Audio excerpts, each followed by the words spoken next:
Hello everyone. In this series of videos, we'll write an emulator for an IoT radio device which is based on nRF52840 SoC. Firmware emulation is a powerful tool for fuzz testing and protocol reverse engineering. However, there are very few customizable tools available for emulating the microcontroller firmware. There's one tool I am aware of called Keylink.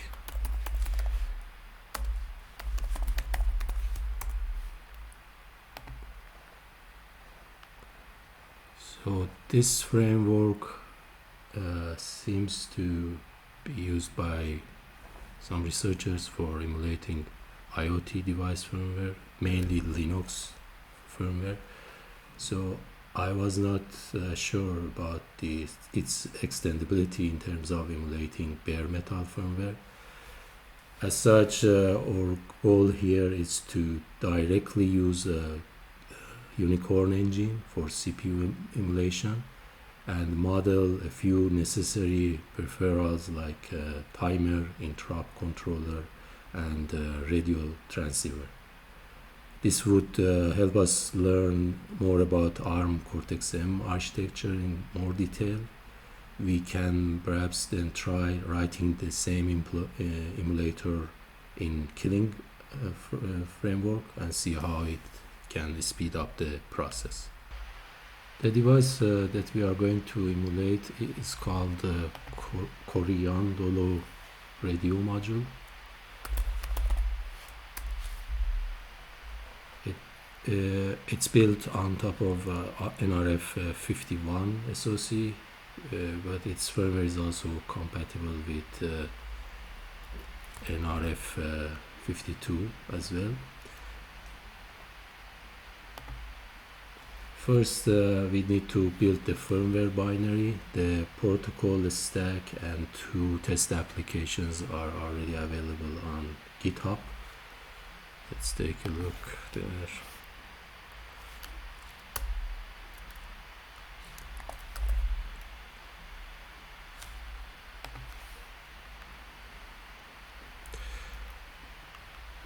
We will be using the latest version of the protocol, and I found out that the build instruction here is quite useful because we would want to switch the build configuration to nRF52, and here there are instructions for changing the build configuration to nRF52. Once you do this, the rest is easy. It builds flawless under Kale compiler. You can also use the trial version of the Kale compiler because the firmware size is not that big. Let's take a look at the README file, see what this firmware is supposed to do. So the release includes 2 main files which can be used for testing the protocol. Radio test CR blinks the LEDs on the sensor and base. So there are 2 types of nodes in this network, sensor and base. In a perfect exchange, the sensor LED will blink 8 times and the base will blink 9 times. Alright, so we'll use the radio test CR firmware and we'll try to replicate this behavior with our emulator. I have already built the firmware. You can find it under the data folder in the tutorial repository. Let's take a look at the firmware binary in GitHub.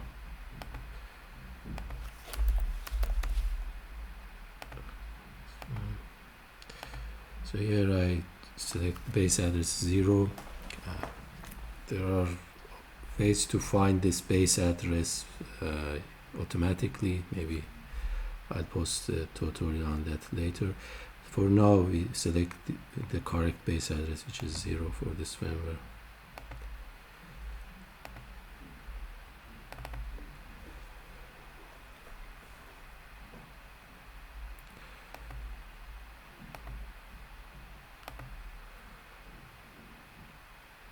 Alright, the vector table looks valid. The reset handler, and however, if we navigate through the firmware, we'll see invalid memory references highlighted in red. See here, let's use there is a Git script already packed called find invalid memory reference. Let's run this. Yep, there are around 100 or so, 389 invalid memory references. One obvious reason for this is that we haven't mapped the RAM yet, RAM region, so let's do that. And start address of RAM in this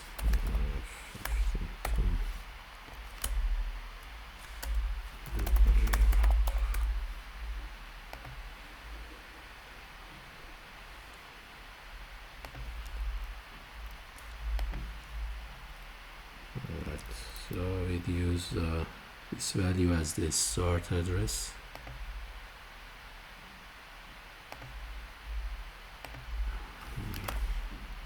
And this SoC has 256K RAM, so it would be, the size would be yes.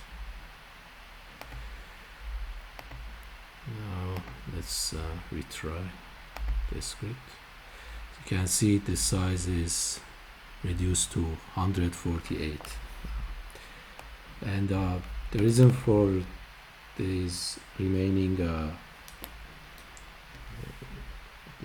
the remaining invalid references is the MMIO registers. So basically these are special memory locations that the firmware is using to communicate with peripheral devices such as the radio transceiver or the timer. Fortunately, these values are already documented for microcontrollers in SVD files, so we can grab the SVD file for nRF52840. Let's see. 52.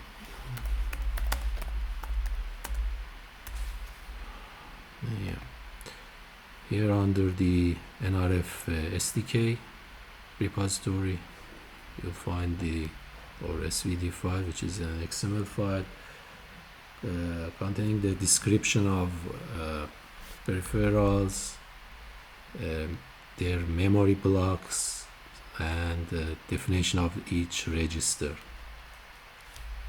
There is a Ghidra plugin called SVD Loader, which you can use to augment your disassembled code in Ghidra with the information from the SVD. Let me show you how it looks like. So here is the augmented code. The peripherals are identified by name, and those unknown references, or the memory references labels, are changed to the actual register names. It's quite useful if you want to do static analysis, reverse engineering in Ghidra, but our goal here is not augmenting the disassembled code. We want basically two pieces of information. One is obviously the name of these peripherals for this, modeling later on in our Python code, and the second is the memory address ranges that we need to map in a unicorn engine. For that purpose, we can easily use this invalid memory reference script. So let me show you. So you just need to change this one line of the code inside this loop. This loop iterates through the instructions. For each instruction it gets the references to memory locations. If the destination was not in any defined mapped region, or if it was not the stack, if it was not a stack address, then it adds it to the range that you saw in the output. So however, here we just need to add the destination address instead of the instruction address itself. If you do so, you'll get a file like this. Basically, this is the elements in that set, list of memory locations, register addresses that we will be using to map to the information from the SVD, namely the register name and the block address. Let's begin analysis of this file in Python. I'll be using the CMSI SVD module to parse the SVD files already installed. So this code is very simple. Just point out the key parts. Once you consume the SVD file, it returns a device object which contains a list of peripherals. Each peripheral has a base address and its memory block. So we compute the maximum address in that block and compare each of these MIO addresses with this range. If it falls in this range, then obviously it belongs to that peripheral. We record that fact and also create a dictionary of those peripheral names. Let's see. Alright, so first we have 10 or 11 peripherals used by this, accessed by this firmware. These are the names.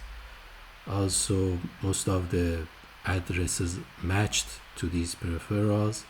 We have a list of unmatched peripherals starting with E00. Some peripheral definitions apparently misses. Let's see what that peripheral is.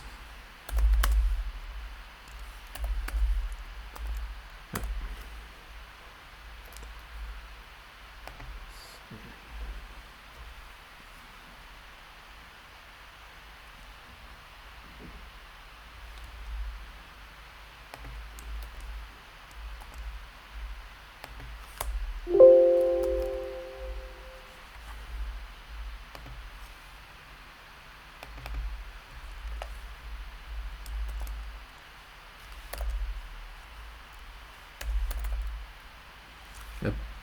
So it belongs to NVIC peripheral, which stands for Nested Vector Interrupt Controller. For some reason, it was not included in its definition is not included in the SVD file.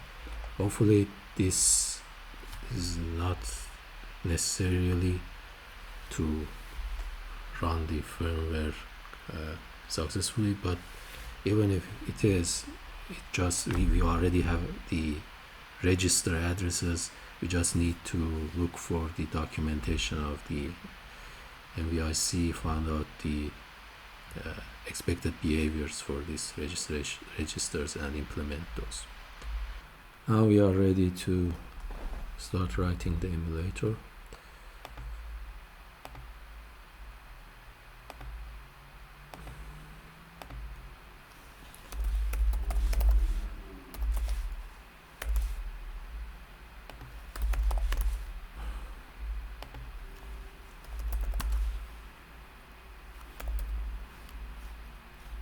We'll be using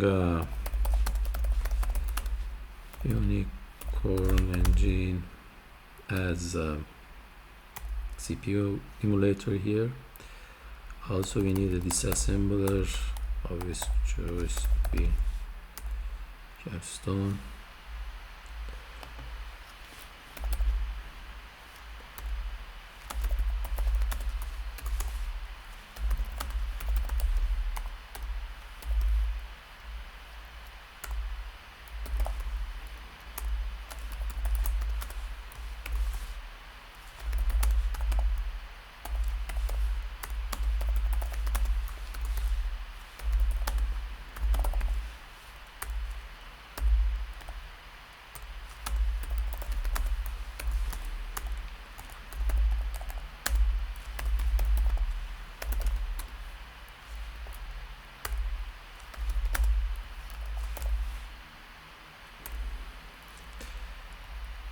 The class initializer, we probably want the firmware path and the firmware base address as well.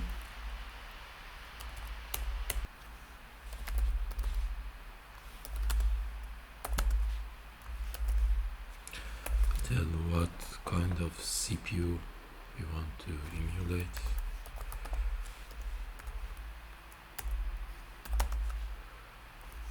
And the options.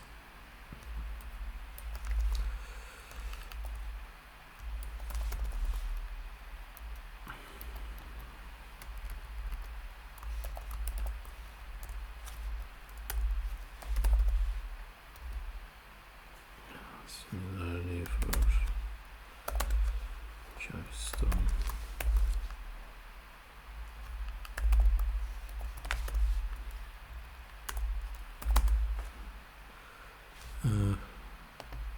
Let's take a look here. As you can see, we have both 32-bit instructions and 62-bit. So this is ARM Thumb 2 instruction set. Capstone covers both under Thumb mode. Also keep in mind capstone needs this M class mode to decode the Cortex M instructions, not the instructions, some the Cortex M specific registers, and a little in there. Alright, now we need to also, the first thing is to map the flash memory and copy the firmware to the flash memory.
Alright, before mapping the firmware, keep in mind the Unicorn engine expect memory block sizes to be 1K aligned, so we probably need another function here.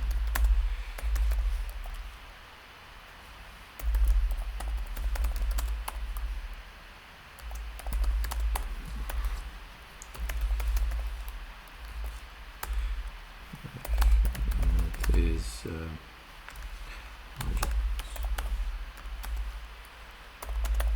just return events itself. Otherwise, I should put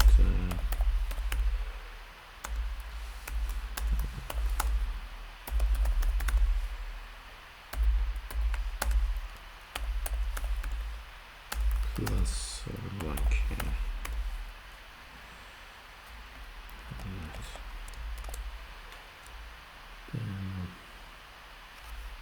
Yeah, the correct, we get the correct size for UC.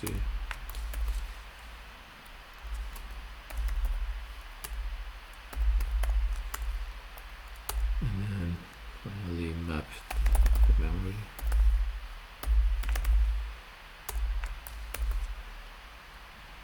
So we'll map the memory in the base address, starting at base address with this size. And then we copy the content of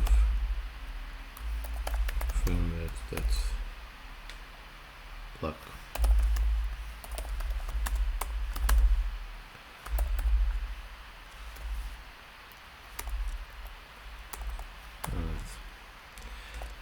We also need to next to set up RAM and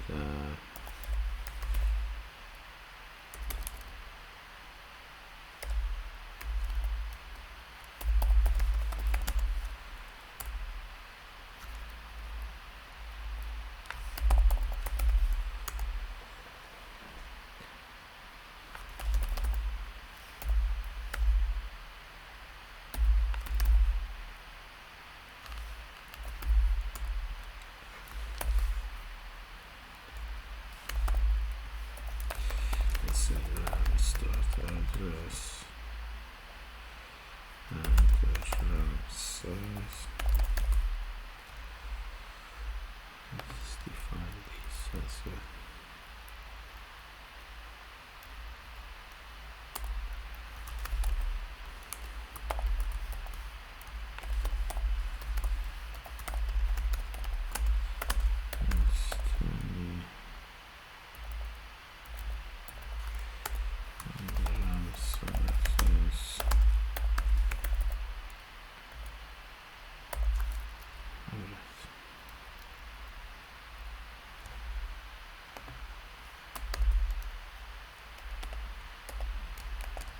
Now let's map the referrals. In terms of the range, we see 4, 1, E, and 5. Okay, seems to be 4 ranges.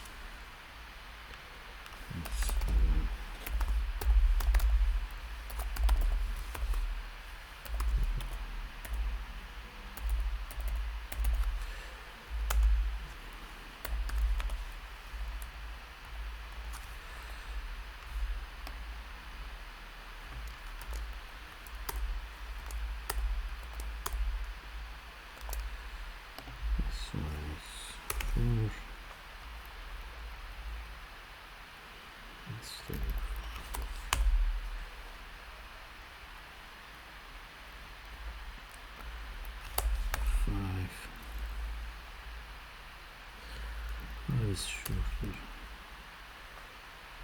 and then E.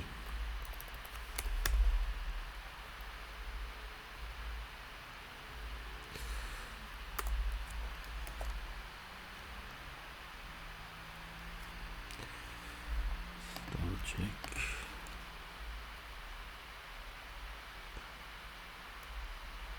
All right. Next, we will add a unicorn hook. That will be, so it will enable us to trace firmware execution. So,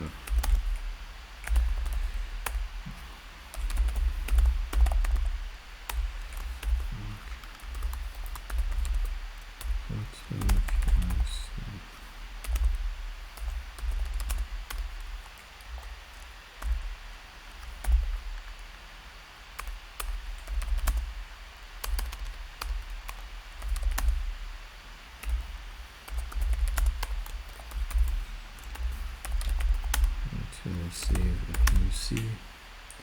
Address of instruction, size, optional user, great. Inside the callback function, we'll read the instruction bytes using unicorn memread from address size. Then use the decoder, the disassembler. Already have to disassemble those bytes.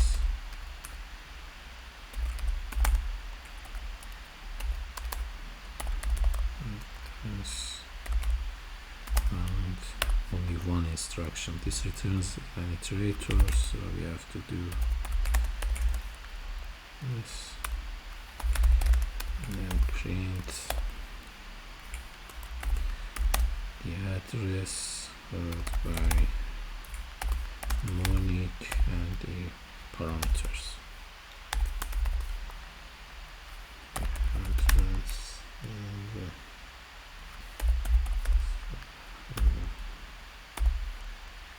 mnemonic and instruction sketch. Okay. Now we have the bare minimum to start a firmware emulation.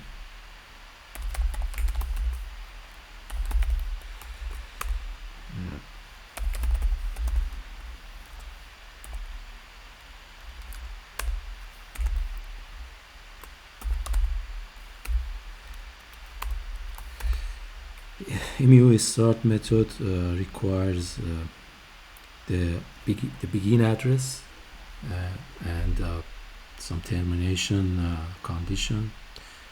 So here we need to figure out the entry point of the firmware. So let's go back to Vitra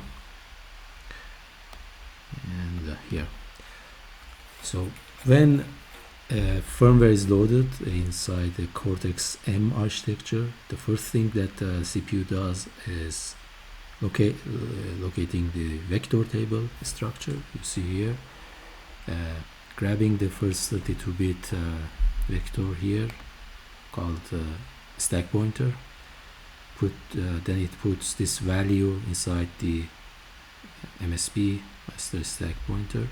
Next, this vector reset handler will be copied to program counter and the execute. Basically, this would be the entry point, and the execution will be kicked off. We'll need to define the dictionary to model this vector table and the function to parse the beginning of the firmware to populate this. This is a straightforward function, so to save time I just copy paste it from the code repository.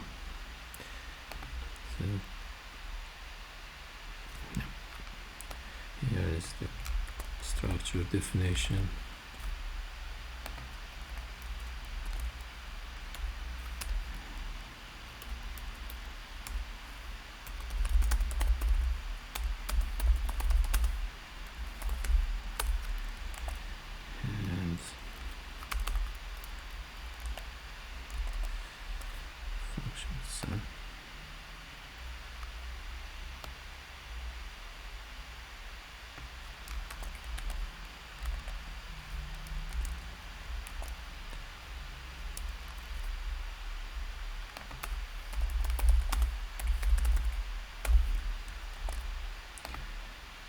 We need to define this dictionary as ordered dictionary because of obvious reason the order of the vectors is important while parsing the file. It's simply grabbing unsigned integers and putting every one of them in the vector. Alright.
Right, here we start from reset handler and then run until the end of the firmware, and also we don't want to get stuck in the unicorn engine loop, so we put a timeout, say 20 seconds here.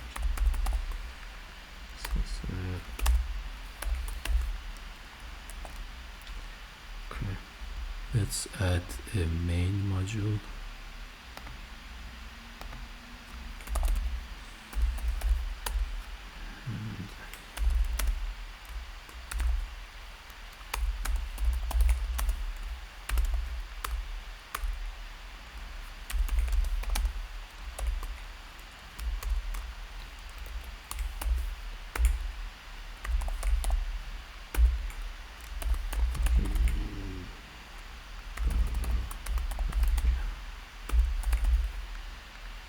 Base address is 0.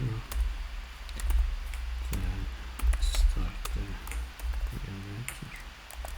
Okay, let's run the firmware.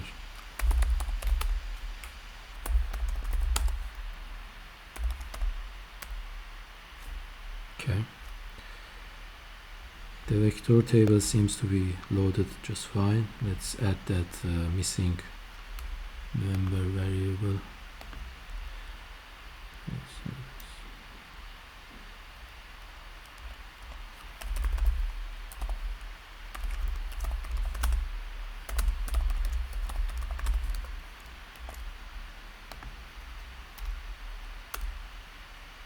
Okay, we got the execution started, 1DEC, and it failed here with an unmapped memory error. Let's see if that address is correct. 1DEC.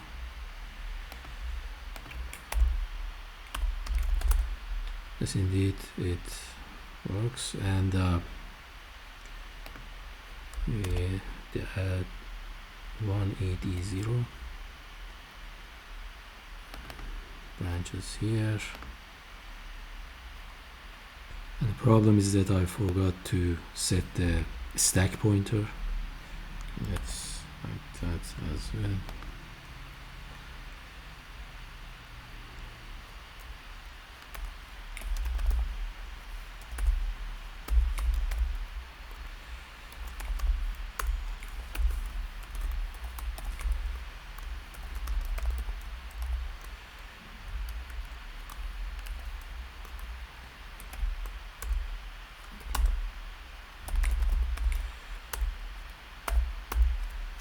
That variable is called initial SP.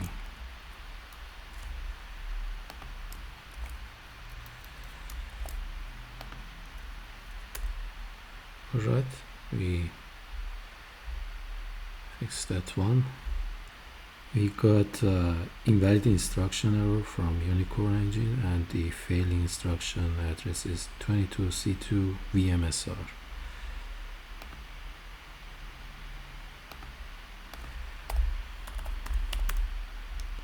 Okay, this is perfectly valid instruction. The reason we get this is not that the firmware is invalid or we are doing something wrong. It's the fact it's about this party, the internals of this instruction itself, VMSR. Let's VMSR instruction. So VMSR instruction is transfers the contents of an ARM register to a floating point system register. The reason for this error could be that Unicorn engine has not implemented the floating point system register here. This instruction seems to be used to enable floating point calculation, and this firmware doesn't use any of those. So it would be safe to just skip this instruction. Let's write a function to do that.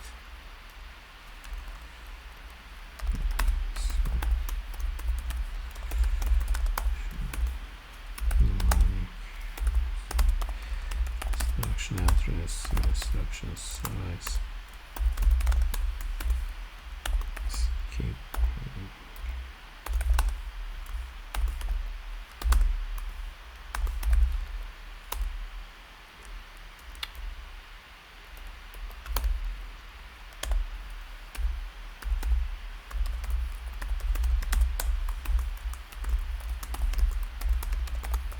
Program counter. The new value for the program counter would be address of the current instruction plus size of the current instruction. However, there is an important point here. If you recall from the firmware, it's running in thumb 2 mode, basically having both 32-bit and 16-bit instructions. ARM CPU uses the least significant bit of the instruction address to figure out if it's running in thumb 2 or thumb mode. In thumb 2, this bit needs to be set to 1. So we can, for that purpose, we have to or with 1, and then we are safe to use it here.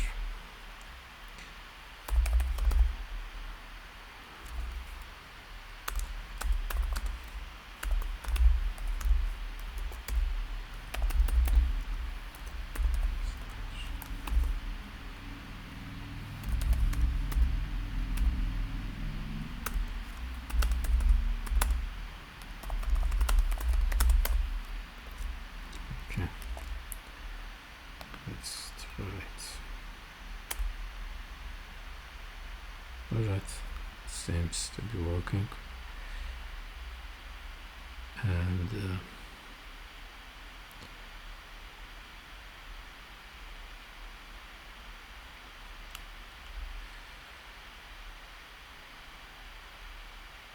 yeah, seems to be stuck in some loop right now. Alright. And let's find out what that loop is. The address is 18.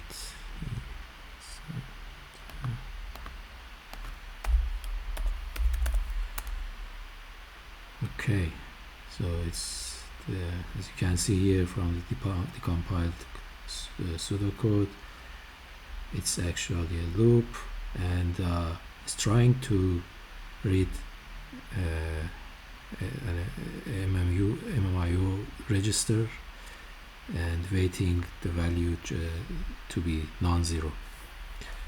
We can write a unicorn engine hook to basically intercept memory read and writes and find out if the accessed address is MMIO register.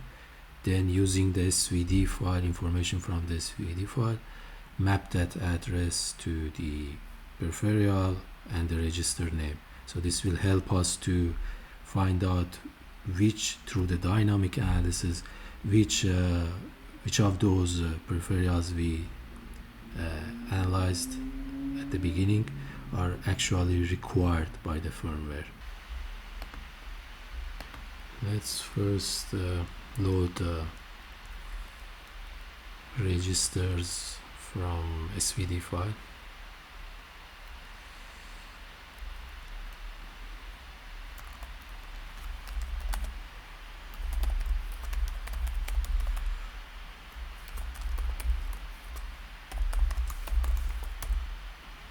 Yes.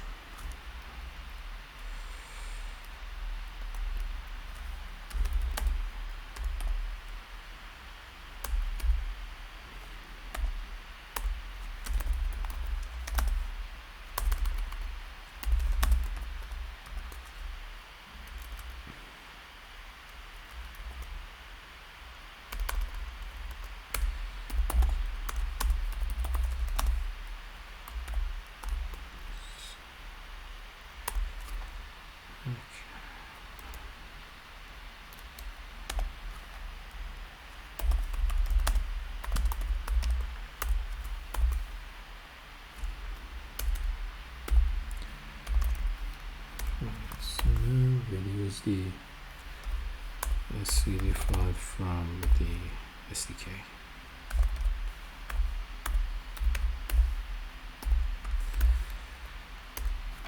Then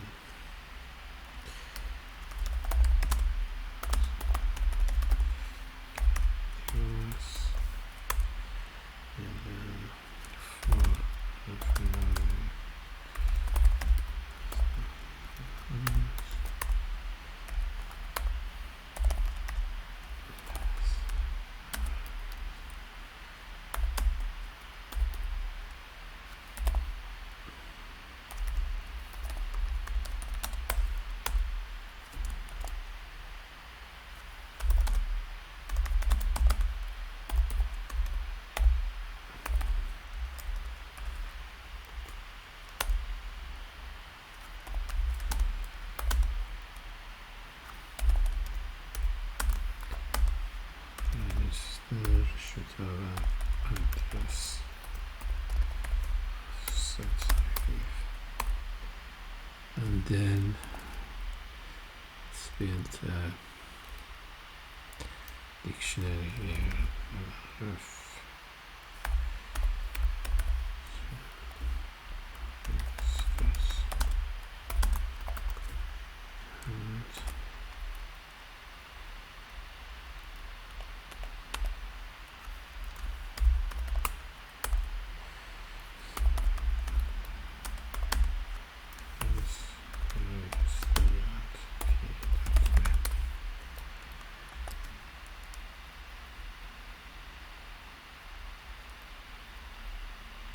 Okay, let's add the memory hook.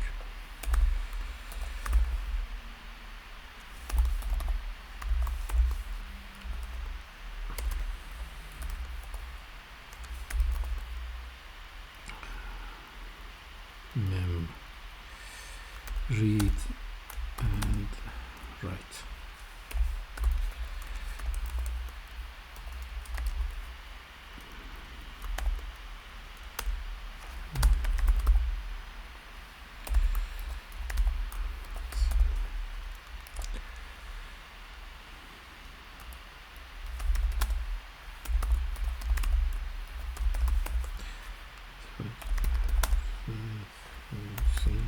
Type of the access, address, size, and value for write, and function user. Right. If address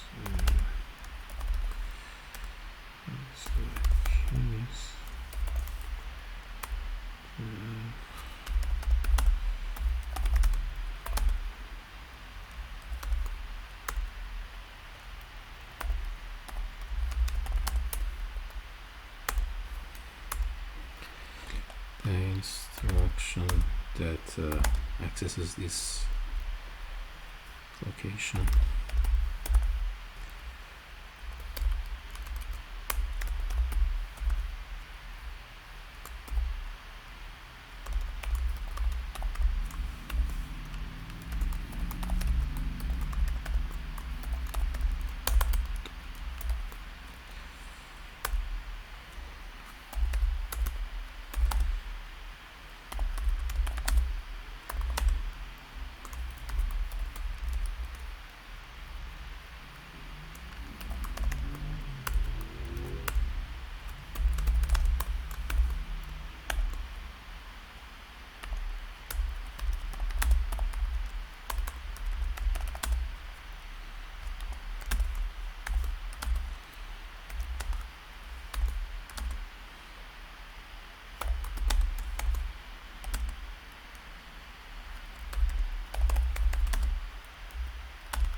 I also need to populate that dictionary.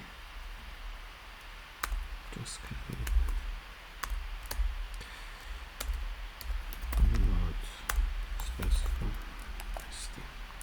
okay, let's give it a try in a proper terminal.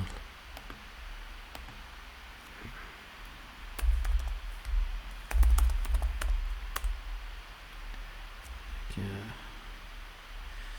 this file is missing.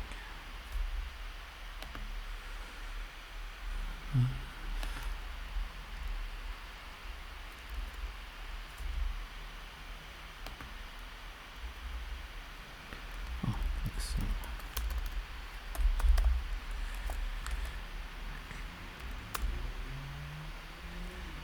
Now we have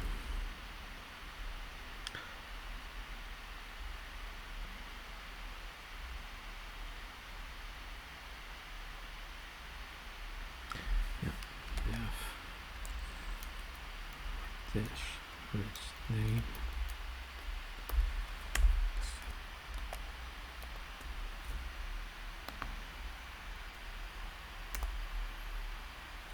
Okay.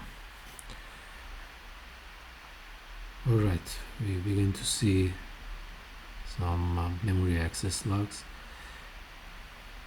and it becomes clear why this we hit this loop. The firmware is trying to find out if high frequency clock has been started, basically asking the clock peripheral about it, and the default value of the memory location returned by Unicorn engine is 0, so it just gets stuck there waiting for the clock to send value 1. So in the next video we will implement this missing peripheral together with other necessary peripherals. I hope you find this video useful, and until the next video, cheers.